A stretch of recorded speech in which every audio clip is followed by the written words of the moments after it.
Is I was an emergency department social worker at Marybridge Emergency Department for about 5 years. So I did my practicum internship in the emergency department, and then I transitioned and I worked about 4.5 years. I worked overnights. I did um, a lot of things, but one of the shifts, the big shifts during my time there, was that was the first time we ever had a young person um, that could not discharge from our emergency department and was stuck living in the emergency department. And so I watched firsthand some really, really significant outcomes for a young person who was not from Pierce County, but was placed in a DDA home in Pierce County and wound up in our emergency department.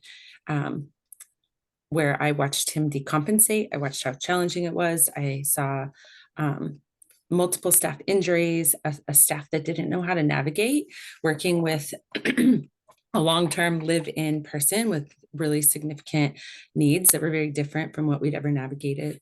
From that time on, we kind of moved forward into a landscape where between 2014 and 2018, we saw a 400% increase in behavioral health presentations to the emergency department. So that's anything from suicidal ideation, behavioral problem, psychiatric problem, anything that falls into that bucket.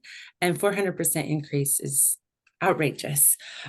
So one of the things that was really important to me as I kind of was in that department during that time was really watching and seeing how the nature and the landscape of our systems were changing, but we weren't really keeping up with the needs of our young folks. So that's how I kind of switched into a behavioral health social worker role, where I worked with either our detained kids or also our long stay folks that couldn't discharge. So we had a couple young folks, both with autism spectrum diagnoses, that lived in the hospital for long periods of time without appropriate services or support, and kind of looking at how do we build a system, how do we build a community, how do we work to support all young people, not just one box of young people well. How do we serve and support all of them?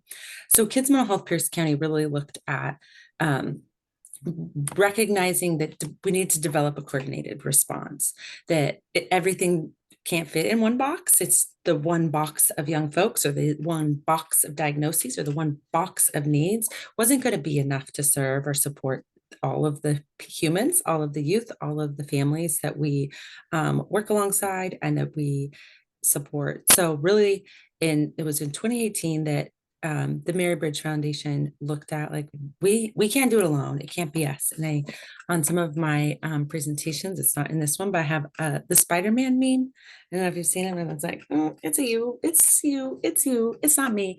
And really, that is what a lot of times happens with challenging situations. It's like, it can't be the hospital, it's the school. It can't be the school, it's DDA. It can't be DDA, it's DCYF. And really, it's going to have to take all of us to build a coordinated response and a functional system together. One single person, one single entity can't be responsible for the crises of young folks in our community, can't be responsible for various populations are that we see pretty big gaps in are young folks with intellectual disabilities, autism, and also substance use disorder, folks experiencing substance use disorder. So we see these gaps, and how do we build So the Kids Mental Health Pierce County team convened with the Multi-Care Foundation funds and had about 1 year. My director, Ashley Mangum, was assigned to a 1-year project coordination role, and that was in 2019. And so from that, we now have Kids Mental Health Pierce County, and we're not in 2019. So we know it was pretty successful in seeing how we can build relationships. And as a community, Pierce County has a rich history in building relationships for coalitions. The Crystal Judson Center, for instance, for domestic violence, we're the only child advocacy center in the state of Washington that is the backbone organization is the Children's Hospital with Department of Children, Youth, and Family, and then our prosecuting attorneys all embedded together in one. So it's housed in a building, but it's one coalition. So with a rich history of coalition work, really got to work building out a coalition. And so seeing there are many factors that go into supporting the needs of kids in the emergency department, and looking at prevention. How do we lean from crisis to prevention? How do we build out services at younger ages? How do we build out relationships for transition? Things like that. I'm a social worker, so factors that can impact your mental health, the mental health of young folks, of families, of systems, of all of us. I think it's just so important that we always recognize and acknowledge it's not that one kid that came into the emergency department and was having a really big behavioral challenge. That didn't happen in a vacuum. That didn't happen without a lot of different factors. So we have to remember that the family and the young person, they're impacting one another. So what can we help do to support the family members? How do we help provide education, provide resources, provide support? And then our community, including our schools and including our parent support, having close connections with our crisis teams, and then our environment and our society. We know that things shift rapidly and there are so many different things happening in the world around us. And those impact all of us as, I think, our different roles, where we work, where we live, where we function in schools. And so when we think about the young folks that we serve, we have to think about them on from a variety of lenses, and that all sorts of things play an impact. So the coalition developed, and the coalition was comprised of so many folks. So really the goal was to bring folks that work with different gaps, different communities that have different gaps, and see how do we build what we need. And from that point, developed, you might recognize some folks in the room there. We have different MCOs. We have my buddy Andy Song. We have our crisis teams. We have all sorts of people that really are invested in making mental and behavioral health services more accessible, more supported, and more functional in Pierce County. So there were 3 priority actions that came out of this initial summit, and that was access, wellness, care coordination, state and local workforce capacity, and bolstering our youth mobile crisis systems. And so we've had so many big things happen and so many small things happen from this initial meeting, this initial collaboration, and it's grown to include more systems. And my boss, Ashley, always says it's a coalition of the willing. So it's not forced. People don't have to participate. You don't have to provide input. But I think that what I've found in my several years working in this space is people want to do well. People want to support young folks. People want to acknowledge where their gaps are. I think when we speak transparently and can acknowledge, I know the hospital has so many flaws, so many barriers, so many challenges. So how do we work to make some of those better? Or how do we incorporate other people to build up the gaps where they're needed? Schools, for instance, there are some really challenging things that I didn't recognize. FERPA and HIPAA are not the same. And there are so many what do we do? And so navigating MOUs and navigating relationships and navigating partnerships that enable us to work more efficiently and effectively have come out of this. We were really fortunate to have a lot of investment into our crisis systems and have a second youth mobile crisis team. So we have double the capacity in Pierce County than we previously had. So really pushing for school districts. I've trained half of the school districts so far in Pierce County this year, their school counselors and their school nurses, to not call the police. Don't call the police on these young people experiencing behavioral health crisis. We have crisis teams that can navigate that. We have supports, we have other options. So really, there are multiple components that and that have come out of this. And I think the most important is the cross-system collaboration.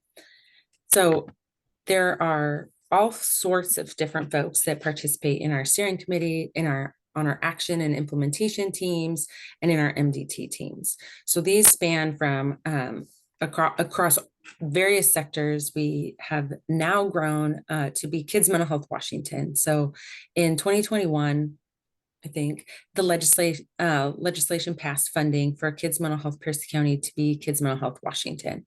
So Kids Mental Health Pierce County was recognized as the model to provide and stand up teams that could do some of that support and navigation for families. I'm really proud of Pierce County because really it just showed that relationships and collaboration, that is the whole groundwork and the whole foundation of this. So the way people work together, the way people support one another and support the young folks with a common goal in mind, while recognizing the barrier that we have barriers, that really is the model that's working. So all BHASOs, so all of the Medicaid regions, there are 10 regions, and every Medicaid region has their own team. As of July 2024, all are all fully have full teams. So King County and North Sound were the last to stand up, but if you're in other spaces, there are currently teams that also can do the same functions. So the King County team won't have some of the components yet, and the North Sound won't yet, but as they build out theirs, they'll have the same thing. So an active steering committee, investment into what it looks like in their community. Greater Columbia looks very different than Pierce County. There are 9 counties in that. I think that's the one that has 9 counties. So they have to navigate how they support their community differently than Pierce does. They have less populated spaces. And in Pierce County, we're all the way out. I go to Orting, Eatonville, all over to do things. I'm like, that looks very different than my time in Tacoma or going to Bethel, where the biggest school districts, right? Like, so looking at how does each space stand up their own team that fits their own community and build their own relationships. But these are some of the folks that attend all of the different spaces. But my very favorite part of the job is our Kids Mental Health Pierce County Community Multidisciplinary Team meetings. So these meetings are community-based and family-focused. So what that means is we're not doing these without a family. This isn't going to happen without their input. What do they need? What do they recognize? What are some of their specific barriers? And then we build those meetings around the needs of that youth and that family. We regularly have multidisciplinary team meetings with 20 to 30 people. And sometimes these meetings are scheduled within 24 hours of getting the referral. So the 2 pathways are crisis pathway or community pathway. So the crisis pathway are the young folks that are in hospitals. I spent a year with a young person that lived in Mary Bridge Hospital. Behind me, he learned how to write my name and draw me hearts. And I watched, and I know that there's some things, but I absolutely adored this human. And I watched him not be able to breathe fresh air for 12 months, not be able to touch grass for 12 months, not be able to experience anything but an emergency department room for 12 months. And I know that is profoundly negatively impactful from watching this experience. And I know he's thriving now, but my goal is to do young folks that are in the hospital meetings within 24 hours to get them as much support and as quickly as possibly connected to something that could look different. Our community pathway also could be done pretty quickly, but oftentimes those are scheduled with more advanced notice. So we could do a little bit more collateral contact and invite in some other partners that are more specific to exactly what that person needs. However, we do have a really robust team of core MDT participants, which can be anybody, but we have participation from some parent support partners. We've previously had PAVE participate in them. We have a common voice. We have Dad's Move, so a lot of parent specific support. We have our crisis teams and our WISE teams, mental health professionals. Dr. President Dowski and Dr. Laddish oftentimes sit in when appropriate to make specific referrals. We've had Dr. McIntyre, our adolescent psychiatrist, sit in on them, and then all sorts of others, mental health professionals, community partners that also regularly attend, even if it's not specific. So these are to build strategies, make recommendations, create safety plans, and really the creativity is what's been the most incredible thing for me. I mentioned I worked nights in the emergency department. Some of these, I could never have made these recommendations in the middle of the night. I could have made sure we're not a psychiatric emergency department at Mary Bridge. So it is, okay, you're safe, your body's safe, you're all good. Then we have to figure out how to get you somewhere and then find you supports. But oftentimes it was like, what are the supports and where do I go? I'm like, it's 2 a.m.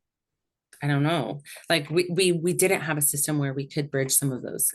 And so now we have the opportunity to schedule MDTs and bring people in to have additional options. And I've seen so many times that parents be really confused. This is really confusing.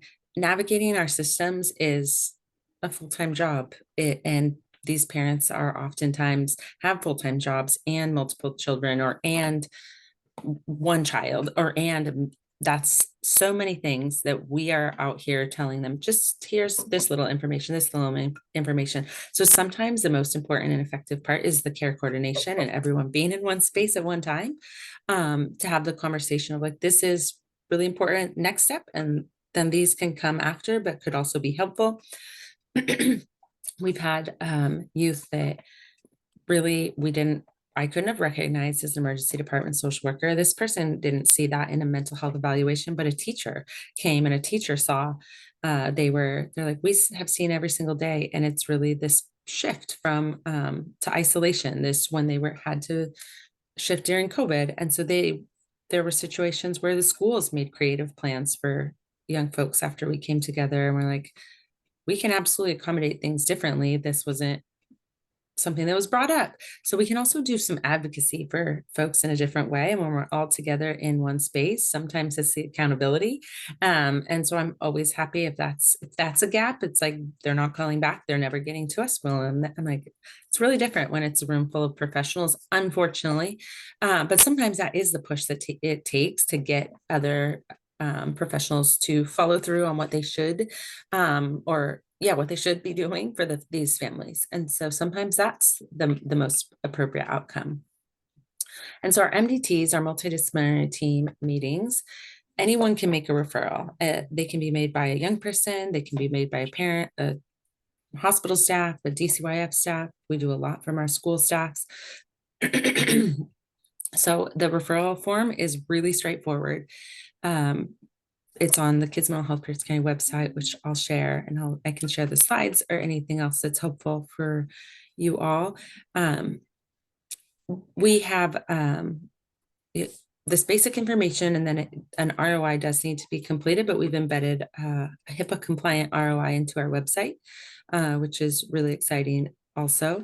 And so we try to make it as straightforward as possible. The ROI does not have to be done to make the referral. We can figure that out down the road, make it happen. It just has to be, we have to have it before the meeting. Another really huge partner that we have really been invested are our managed care organizations. So all of our MCOs have someone that I connect to directly that will either, if they're already assigned someone, will find the assigned person and make sure either they or someone else can attend these meetings, or they begin behavioral health care management. So that's another participant that really helps and supports this process. So anyone can make these referrals, and sometimes they're appropriate. Sometimes we talk it through and it's like, maybe makes more sense to do something else, support with behavioral health navigation or a small meeting, but we always work that through together.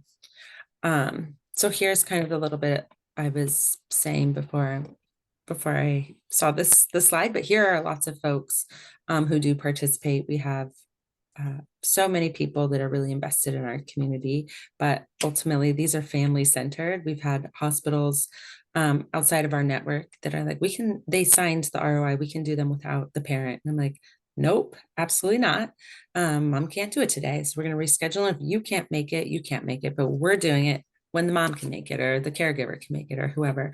So these are really family centric, and I think that's unique and important to some of the other spaces that families have to navigate. So I'm really grateful for all of the participation regularly. I thought I saw Kelly hop on here, but our autism nurse navigator at Mary Bridge now, and she's been incredible and hops in a day after she gets the referral, and has all sorts of resources as well. So we just have a community that so obviously cares about the young people.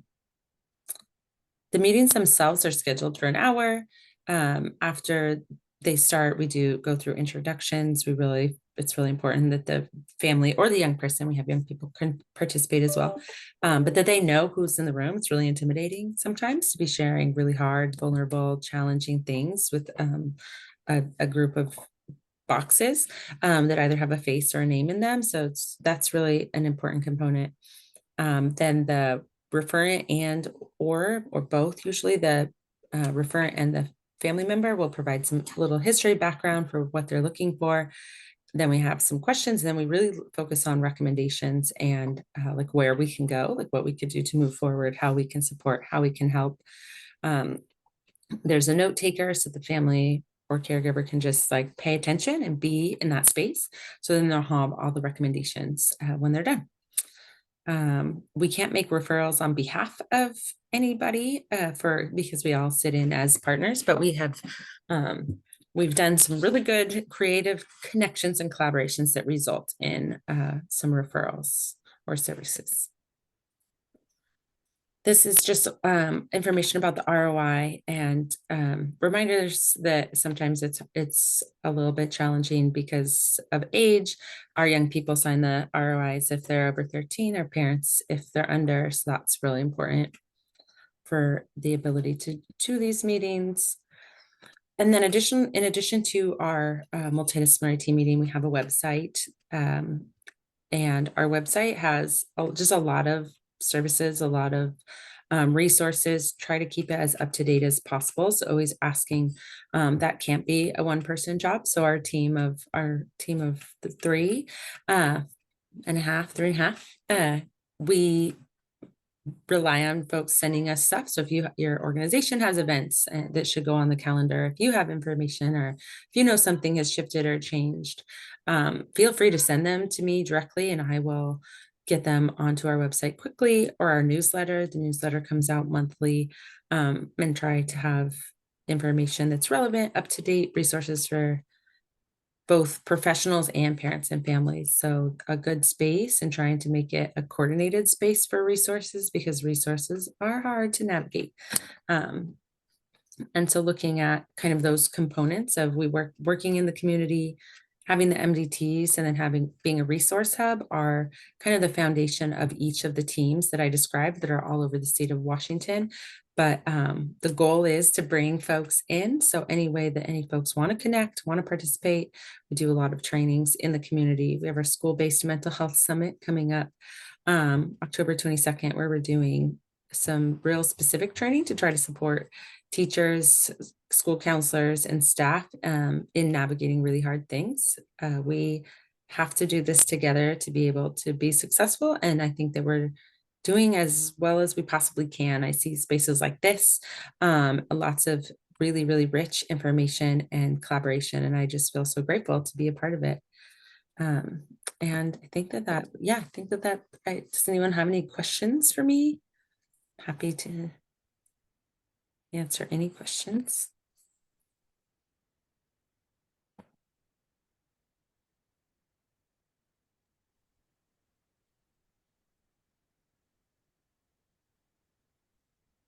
Oh, I see a hand now. Yeah, hi. So this is Malia. I've been invited to one of those MDT meetings, and it was only an hour scheduled, and there were so many people in the room. And by the time we got done introducing ourselves and what our relationship is with that family, it, a lot of the meeting time has gone by. I know that's important, but I don't know if an hour is long enough or if there's a way to speed that up. Yeah, and that's been challenging for sure. And the feedback from our families is that that's important. So we've kind of done it different ways, and it's been consistently important to the families that it's not done in the chat, that it's not done in a faster way. And then all of the folks that attend are volunteering their time. And so for that reason, we've done some that are longer than that, and it becomes really challenging to be able to support them. So it's kind of like the best option is that middle option that's not always perfect. And I definitely hear that. And we've explored some different kind of spaces. So if you have any other recommendations. I'm happy to think of them, but we I have don't know. gone I've back just and brought it forth. up. The teen was like done too by the hour because it was at the school. So, there's only so much the the person that we're helping can tolerate too. So Yeah.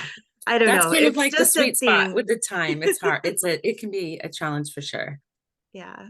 Also I was invited to be a member of our sync steering committee, which has been I'm so grateful for that opportunity to lend my input into that.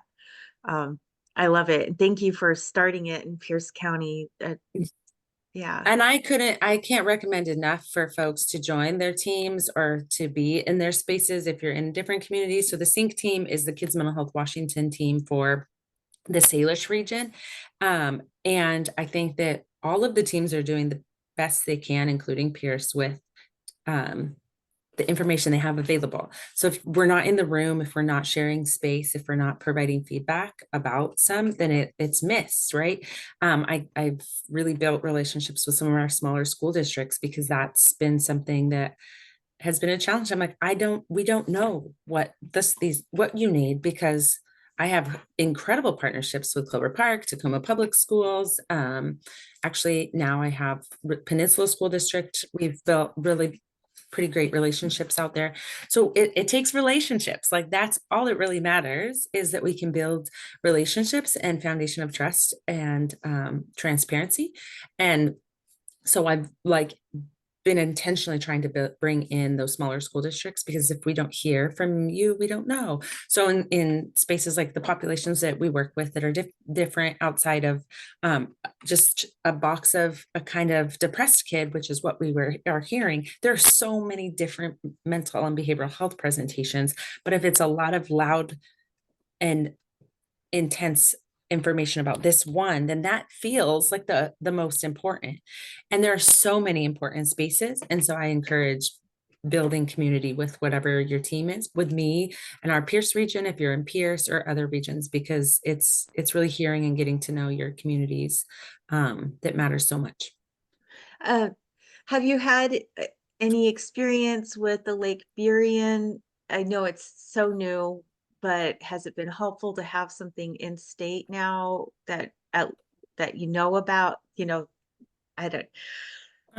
I sat on the 1580 and participated, still partially participate with 1580 because there's some overlap with that. So the 1580 team on a 1580 referral. So for the kids stuck in hospital, House Bill 1580, part of that is um, part of the referral process is have they been referred to Kids Mental Health Washington team or a YART team, youth rapid housing response team. Have they been referred to one of those teams? And so trying to partner because the 1580 team is not working directly with the family and they're working on helping discharge kids from hospital. And so having the 1580, I think that is going to be helpful. It hopefully will be helpful. I think one person has successfully transitioned to that space and the referral system is a little bit challenging. And I have some, it's a new program. As new programs build out, there are lots of things that we have to work on. And I think that just being transparent about feedback and looking at how these processes go. I do not want families to have only one path to get somewhere. I really think that that is not the most effective. Like if it only can happen this one way and that one way feels like a really hard path, but there might be an appropriate person for those spaces, then I think that we have to work on acknowledging different ways or different spaces. And I think that will become more clear and more obvious as we move forward with more referrals and more clear processes around those referrals.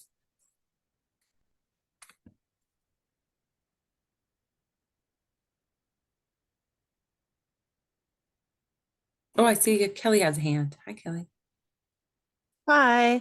Um, I just wanted to touch on a quick question. So, you said that now there's Kids Mental Health Washington. Is that a separate, because I just want to make sure I'm giving people the correct resource. Like I typically give Kids Mental Health Pierce County and just make a note when I give them that resource that it's not just for, like, the resources aren't just for Pierce County residents or for Pierce County. So is there a different website for the Kids Yeah. Mental Health Washington? I Okay, that's just put it in the chat. So if they're outside of Pierce County, each of the teams, and if you scroll, you click and you scroll to the bottom, there's an interactive map that if you hover over a region, you can hover over and see where they're at. Yeah, Greater Columbia is the one with 9, and then Great Rivers has 5. So you can hover over those and see like the different spaces for okay. each of those. Thank Yeah. you. That's Yeah. super helpful. Yeah. And they each have their own, so they, well, not all yet, but they each should have their own website as well. And the Kids Mental Health Washington website will have like webinars and resources also for like the statewide stuff. But yeah, so there are 2 websites. So the first one that Sarah put is Kids Mental Health Pierce County, and then the one that I added is the Kids Mental Health Okay. Washington. Thank you, Vanessa. You're welcome.